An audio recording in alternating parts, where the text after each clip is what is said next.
Will has a question about Adam and Eve and evolution. Well, first I want to ask the question, why are there dollar bills hanging on your wall over there next to the skeleton? Well, I'll tell you exactly why. This is a dollar that was given to me when I was born. And so on the day I was born, this was given to me my Uncle John. And Uncle this John made is the investment in you. That's right. And this is a $5 bill I got maybe a couple years ago. And it was printed in 1950.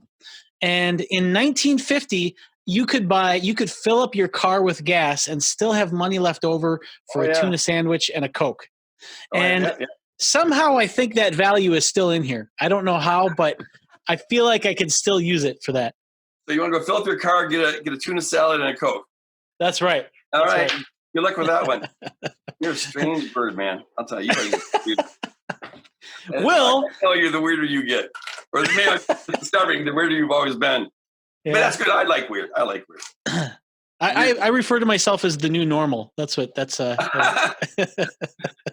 new normal. God help. All right, Will. Will wants to know if I'm hearing Greg right. He believes in human evolution. If we evolved and the creation story in Genesis, then the creation story in Genesis can't really be literal. So was there an actual Adam and Eve? And if there was no actual Adam and Eve, when and how did the fall take place? All right. Thanks for that, Will.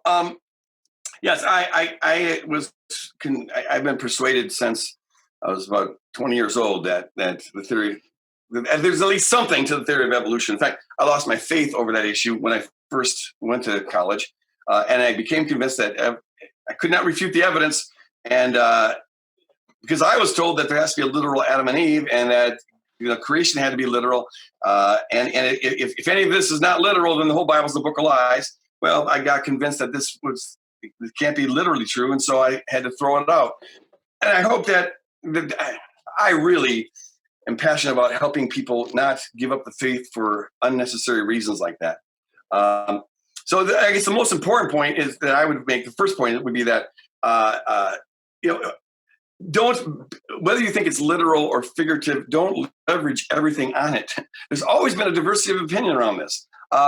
You read Augustine, his so-called literal commentary on Genesis. Well, it was not really literal at all. He finds a lot of allegory here, and you find that in the early church. Some folks, thought, well, there's a literal Adam and Eve, but the snake, that's symbolic, and the tree symbolic. Others thought, that it's all symbol. Others thought it was all literal. So there's a diversity of opinion here, and I think we, just got to appreciate that. So it could be literal, and or there could have been two humans that were the start of the Imago Dei. I have no trouble with that as long as you don't make that the test of orthodoxy. Or it could be partially literal, partially symbolic. Or, C.S. Lewis said this, and I forget what book he was in, but he says he considers this to be an expressive story or a true myth that conveys a reality, but it does it in a story form that it makes it accessible to everybody, rather than giving some kind of technical long run account about what actually happened. What would you have seen if you had had a movie running back, 40,000 years ago or whatever? Instead of giving us that, it gives us a story that captures the essence of it. It's like an expressionistic painting. It expresses. If somebody gives an expressionistic portrait of you, well, it won't literally look like you, but it tries to capture something more important about you. The spirit of you, or what have you. And C.S. Lewis says, the power of the story is better than if we had a literal account, even though maybe we can't come up with a literal account. Stick with the story, and this captures the essence of it. There's another possibility that I'm toying with. I'm not the first one to toy with it, but it could be, if you wanted to integrate this more deeply with evolutionary theory, and this goes along with C.S. Lewis's point, but perhaps that the fall is this, that as God is, the way I see evolution is God is always working to achieve his good objectives. The enemy's always trying to corrupt. The enemies are trying to corrupt. And so evolution I see is almost it's a form of spiritual warfare.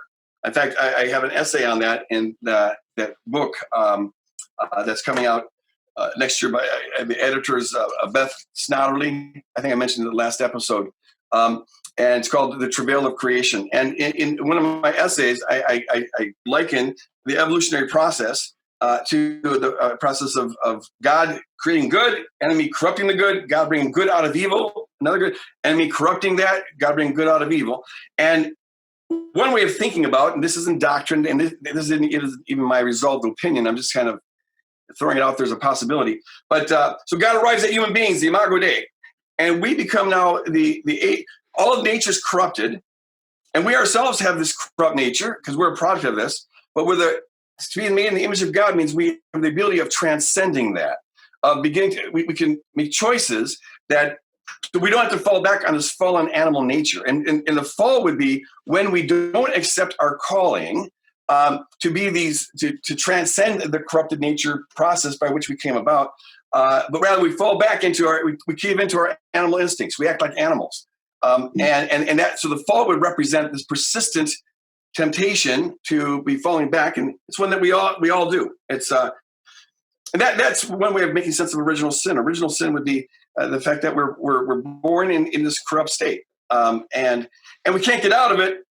without we have the free will to get out of it, but we don't consistently choose that, which is why we need the Savior to come to redeem us and restore us and reconcile us to God, along with the whole of creation. Yeah, So I bet when we get to heaven and all things are revealed, we'll find out that it wasn't Adam and Eve. It was like Todd and Margot or something like that. Somehow heresy crept into the Bible. Todd and Margot. Or Goethe. Hans and Franz. All right.